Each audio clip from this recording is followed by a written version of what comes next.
ان کے شوہر ان میں دلچسپی لینا چھوڑ گئے ہیں۔ میں یہ سب برداشت نہیں کر سکتی تھی۔ میں تمہاری نظروں میں ہمیشہ جمعسین اور جوان رہنا چاہتی تھی۔ میں چاہتی تھی کہ جب میں کسی پارٹی میں جاؤں تو سب کی نظریں مجھ پر جمی ہوں، سب میری کمر اور میرے فگر کی تعریف کریں کہ 12 سال بعد بھی زویا ویسی کی ویسی ہے جیسی شادی کے پہلے دن تھی۔ اور دیکھو احد، میں آج بھی ویسی ہی ہوں۔ کیا تم میری تعریف نہیں کرتے؟ کیا تم میرے دیوانے نہیں ہو؟ یہ سب اسی لیے ہے کیونکہ میں نے اپنے آپ کو اس مصیبت سے بچا کر رکھا۔ عہد کو زویا کی سوچ پر گھن آ رہی تھی، پیچھے ہٹ گیا جیسے زویا کوئی ناپاک چیز ہو۔ اس نے نفرت سے تھوکا اور کہا، لعنت ہے تمہاری ایسی سوچ پر اور تمہاری ایسی خوبصورتی پر۔ زویا، تم صرف جسم نہیں ہو، تم ایک عورت ہو، اور عورت کا حسن اس کی ممتا میں ہوتا ہے، اس کی قربانی میں ہوتا ہے۔ تم نے اپنے جسم کو تو بچا لیا مگر اپنی روح کو مار دیا۔ تم نے مجھے دھوکہ دیا، تم نے میری ماں کو دھوکہ دیا۔ تم جانتی ہو کہ امی جان کتنی راتیں جائے نماز پر بیٹھ کر تمہارے لیے روئی ہیں۔ وہ دعائیں مانگتی تھیں کہ یا اللہ میری بہو کی گود بھر دے، اور تم اپنے کمرے میں کھڑی ہو کر آئینے میں اپنی کمر ناپتی ہو۔ تم دوائیاں کوڑے دان میں پھینک دیتی تھی۔ تم نے مجھے پیروں کے پاس لے جا کر پیروں کے پاس لے جا کر جو منتیں مانگنے کا ڈرامہ کیا وہ سب جھوٹ تھا۔ زویا نے بے باکی سے کہا، ہاں وہ سب ڈرامہ تھا اور مجھے کرنا پڑا کیونکہ تم لوگ مجھے جینے نہیں دیتے تھے۔ اگر میں شروع میں ہی کہہ دیتی کہ مجھے بچہ نہیں چاہیے تو تم مجھے چھوڑ دیتے یا زبردستی کرتے۔ اس لیے میں نے یہ راستہ چنا۔ میں نے شادی کے تیسرے دن ہی بہانے سے ڈاکٹر کے پاس جا کر یہ کاپرٹی رکھوا لی تھی اور ڈاکٹر کو پیسے دے کر منہ بند کروا دیا تاکہ تمہیں کبھی پتہ نہ چلے۔ مجھے لگا تھا کہ وقت کے ساتھ ساتھ تم اور تمہارے گھر والے تھک ہار کر چپ ہو جائیں گے اور یہ مان لیں گے کہ میں بانجھ ہوں، اور پھر ہم سکون سے رہیں گے، ہم دونوں اکیلے، آزاد اور خوش۔ لیکن تم لوگوں کی اولاد کی رٹ ختم نہیں ہو رہی تھی۔ روز روز کے تانے اور روز روز کی حکیم مجھے زہر لگتے تھے، مگر میں نے برداشت کیا، صرف اپنے فگر کی خاطر۔ تمہیں پتہ ہے احد، جب میں اپنی سہیلی سائمہ کو دیکھتی ہوں جس کے 3 بچے ہیں تو مجھے اس پر ترس آتا ہے۔ وہ مجھ سے 2 سال چھوٹی ہے مگر مجھ سے 10 سال بڑی لگتی ہے۔ اس کا جسم پھیل چکا ہے، وہ ہر وقت تھکی ہوئی اور الجھی ہوئی لگتی ہے۔ میں ویسی زندگی نہیں گزارنا چاہتی تھی۔ میں آزاد خیال رہنا چاہتی تھی۔ میں چاہتی تھی کہ ہم دنیا گھومیں، عیش کریں، نہ کہ بچوں کے ڈائپر بدلنے اور ان کے رونے دھونے میں زندگی گزار دیں۔ احد نے دیوار پر مکہ مارا اور رو پڑا۔ اس نے کہا، تم کتنی خود غرض ہو زویا، تم نے صرف اپنا سوچا، تم نے کبھی میرا نہیں سوچا۔ میں باپ بننے کے لیے تڑپ رہا تھا۔ میں جب اپنے دوستوں کے بچوں کو دیکھتا تھا تو میرا دل خون کی آنسر ہوتا تھا۔ تم نے میری اس تڑپ کو دیکھا اور پھر بھی تمہیں رحم نہیں آیا۔ تم نے مجھے اندھیرے میں رکھا۔ اگر تم مجھے بتا دیتی کہ تم ماں نہیں بننا چاہتی تو شاید میں تمہیں سمجھاتا یا شاید ہم الگ ہو جاتے، مگر تم نے مجھے جھوٹی امید پر لٹکائے رکھا۔ یہ دھوکہ ہے، یہ بدترین خیانت ہے۔ تم نے میرے جذبات کا قتل کیا ہے۔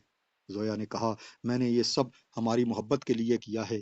آج اگر میں موٹی اور بدصورت ہو جاتی تو تم مجھ سے محبت نہ کرتے، تم بھی دوسری عورتوں کی طرف دیکھتے۔ مردوں کی فطرت یہی ہوتی ہے، انہیں صرف سجی سمری عورت اچھی لگتی ہے۔ احد نے چیخ کر کہا، خاموش ہو جاؤ، اپنی گندی سوچ کو مردوں کی فطرت کا نام مت دو۔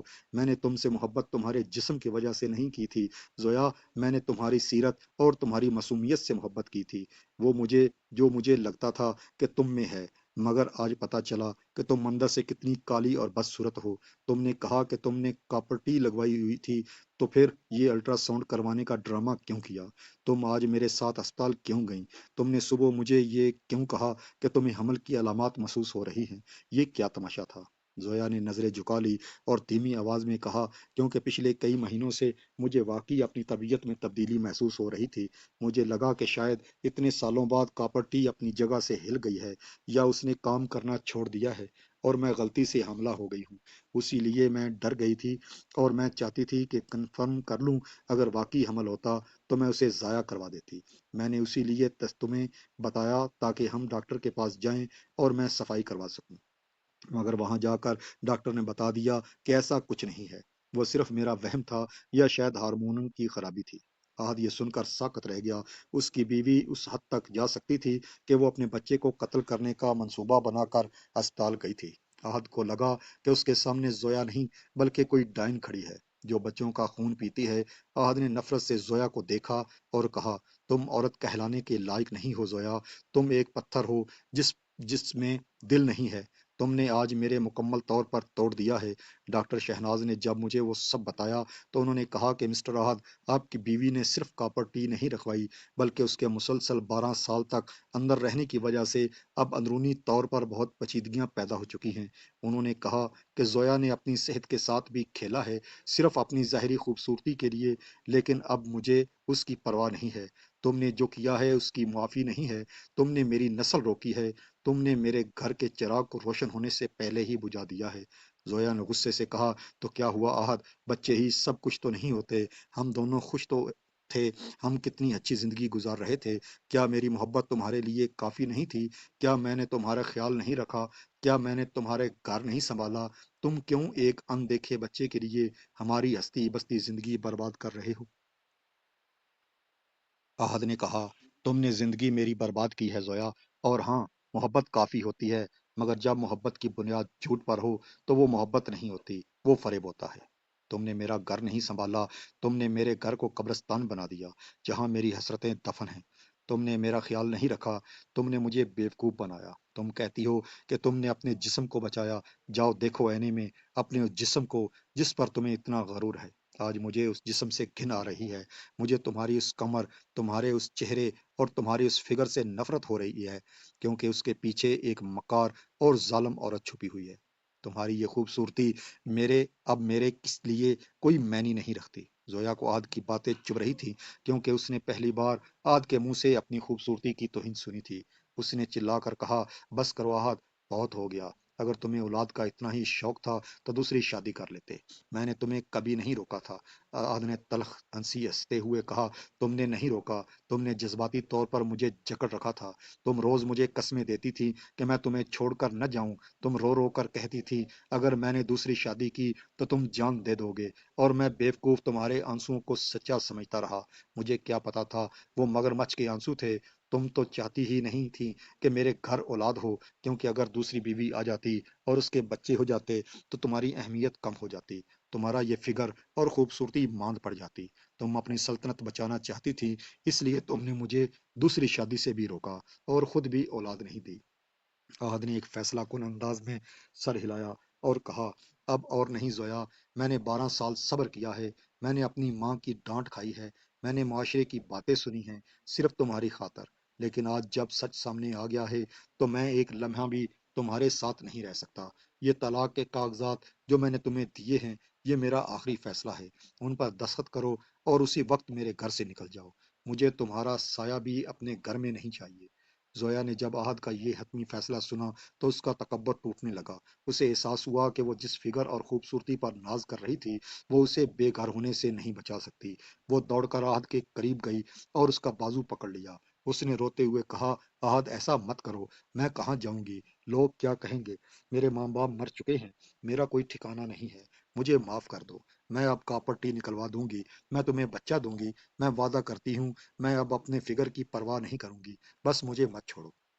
عہد نے اس کا بازو جھٹک دیا اور کہا، اب بہت دیر ہو چکی ہے زویا، اب اگر تم چاہو بھی تو شاید کچھ نہیں ہو سکتا۔ ڈاکٹر نے کہا تھا کہ اتنے طویل عرصے تک اس چیز کو رکھنے کی وجہ سے شاید اب تم کبھی قدرتی طور پر ماں نہ بن سکو، اور ویسے بھی اب مجھے تم سے اولاد نہیں چاہیے۔ جس عورت نے 12 سال تک میرے بچے کو آنے سے روکا وہ اب کس منہ سے ماں بننے کی بات کر رہی ہے؟ میرا دل تم سے بھر گیا ہے زویا، مجھے تمہاری شکل دیکھ کر وہ تمام جھوٹ یاد آ رہے ہیں جو تم نے بولے تھے، وہ تمام دوائیاں یاد آ رہی ہیں جو میں مہنگے داموں لاتا تھا اور تم پھینک دیتی تھی، وہ تمام راتیں یاد آ رہی ہیں جب میں تہجد میں روتا تھا اور تم سکون سے سوتی تھی۔ یہ دھوکہ بہت بڑا ہے، اس کی معافی نہیں ہے۔ عہد نے دروازے کی طرف اشارہ کیا اور کہا، نکل جاؤ زویا، اپنا سامان اٹھاؤ اور چلی جاؤ، اس سے پہلے کہ میں تمہیں دھکے دے کر نکالوں۔